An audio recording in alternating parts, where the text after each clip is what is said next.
छात्रों, हम आपके लिए क्लास 11 फिजिक्स की क्लास लेकर आए हैं और इसका टॉपिक रहेगा सरल रेखा में गति, motion in a straight line. इससे पहले एक क्लास इसकी दे चुके हैं हम, तीसरा अध्याय है, ये दूसरी क्लास है इसकी। पहली क्लास आप हमारे चैनल की प्लेलिस्ट में जाकर देख सकते हैं।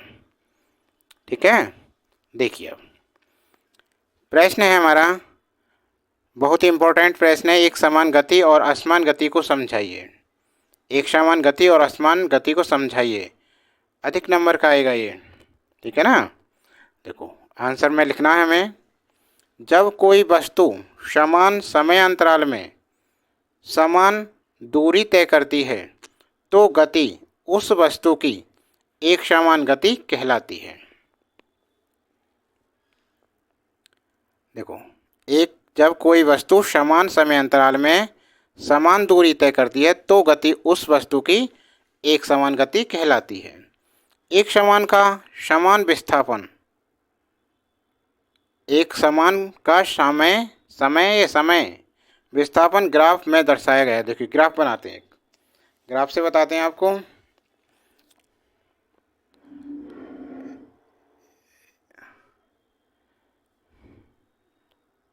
ये ऐसे खींची एक लाइन, ठीक है ना, और ये हो गया। अब यहाँ बनाएंगे हम, 0 लिख दिया और फिर 1 2 3 4 5 एक्स अक्ष, ठीक है ना। और इधर ये क्या है, वाई अक्ष। अक्ष निर्धारित कर दिए। अब ऐसे ही एक एक खाना, ये 10 20 30 40 50, ठीक है। अब देखिए ये क्या है, समय। ये क्या है, समय। और समय किस में है दे रखा है, ये सेकंड में, समय सेकंड में। और यह विस्थापन क्या है, विस्थापन, यह है विस्थापन, ठीक है ना।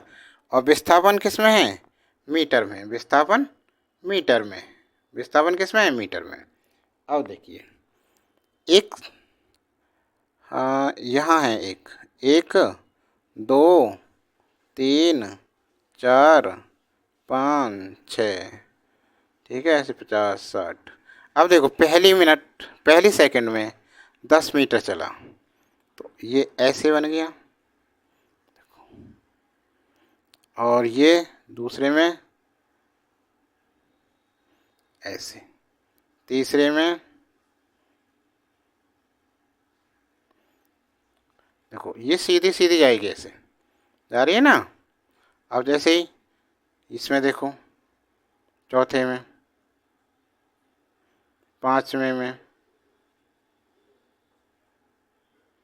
छठे में। जब ग्राफ पे बनाओगे तो बहुत सुंदर बनेगा, ये ग्राफ आएगा, ठीक है ना।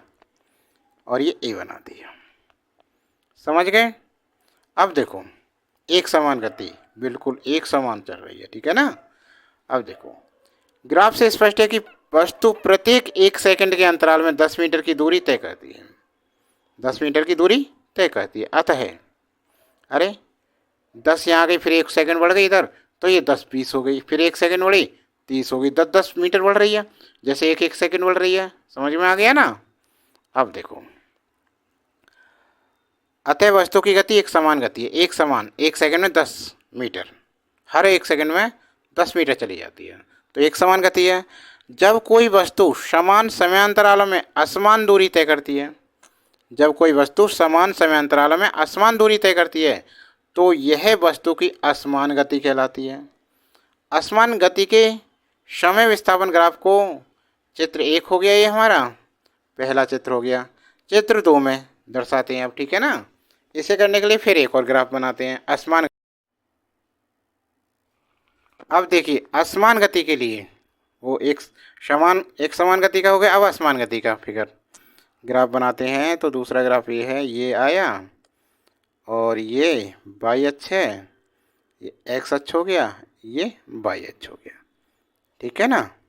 अब देखो यहाँ 0, 1 और फिर 2, 3, 4, 5 और 6, इसी प्रकार यहाँ 10, 20, 30, 40, 50। ये क्या है? विस्थापन। क्या है ये? विस्थापन। विस्थापन। और किस में? ये मीटर में। विस्थापन मीटर में। और ये क्या है भाई? समय। विस्थापन पर को समय किस में? ये सेकंड में। ठीक है, समय सेकंड में है। अब देखो असमान गति ऐसे चलती है, कोई समान नहीं। देखो कभी कितना ही, कभी दूसरी जगह में कहीं कहीं, है ना। ये होगा असमान गति का। समझ में आ गई। अब समान असमान गति ग्राफ से करके नहीं आए तो ऐसे करना है, और सादा आए तो बस जो समय समांतराल में समान समांतराल से चले वो एक समान, और भिन्न भिन्न समय में भिन्न भिन्न दूरी तय करे वो असमान गति होती है। अब देखो अगला प्रश्न, त्वरण से क्या अभिप्राय है, समझाइए। उत्तर, किसी वस्तु की गति सदैव समान नहीं रहती है। किसी वस्तु की गति सदैव समान नहीं रहती है, प्राय वस्तु के वेग में परिवर्तन होता रहता है।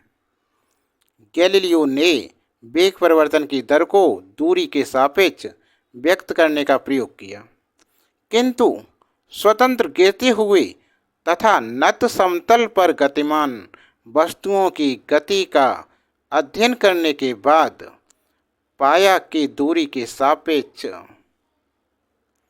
वस्तु का वेग परिवर्तन स्थिर नहीं रहता, किंतु समय के सापेक्ष वेग परिवर्तन नियत रहता है। अतः त्वरण को समय के सापेक्ष वेग परिवर्तन के रूप में व्यक्त करना उपयुक्त होगा। समय के साथ किसी गतिमान वस्तु के वेग परिवर्तन की दर को उस वस्तु की त्वरण या मंदन कहते हैं। इसे ए से व्यक्त करते हैं, स्मॉल ए से।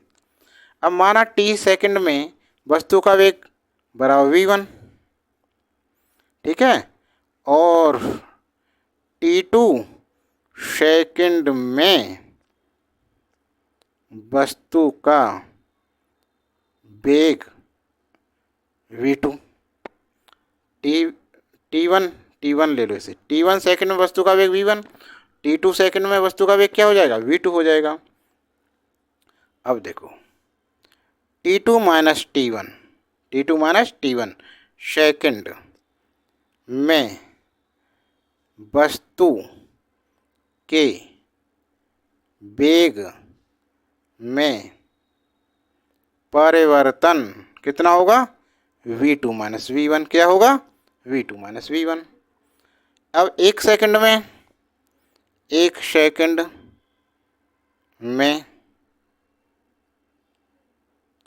वस्तु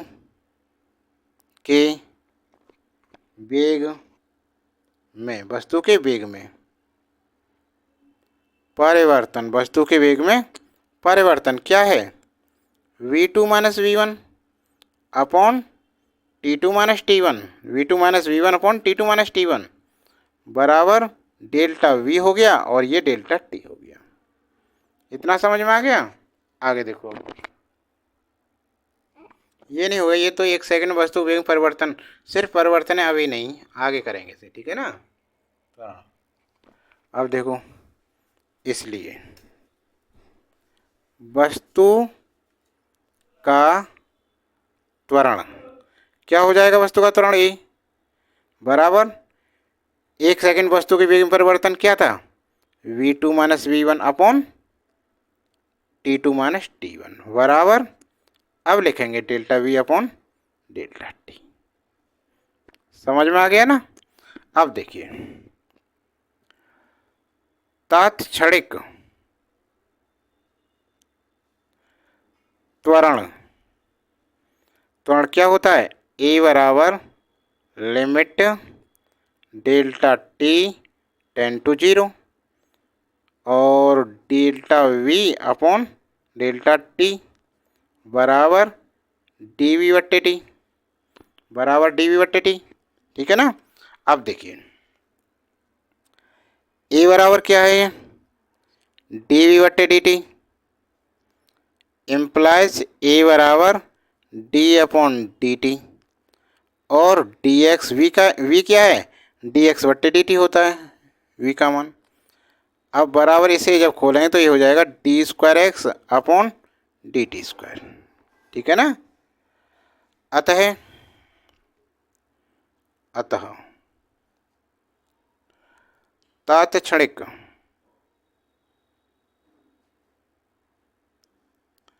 त्वरण ए बराबर क्या होता है, D V upon D T बराबर D square X upon D T square, D square X upon D T square हो गया जी त्वरण।